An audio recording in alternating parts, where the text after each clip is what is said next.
Китайский морозник. Фреон біткен.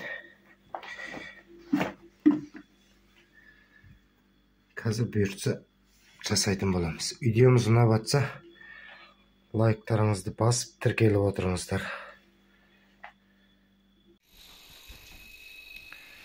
Şu kameralar bәрі таза, трубкалар бәрі аман. Просто заправка жасаймыз.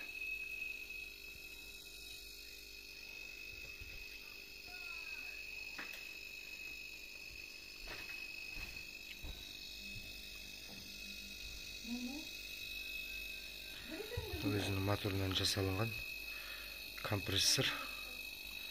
Уже қазір воздухын тазалап жатыр. Фреон заправка жасаған кезде моторды тоққа қосып қоясыздар.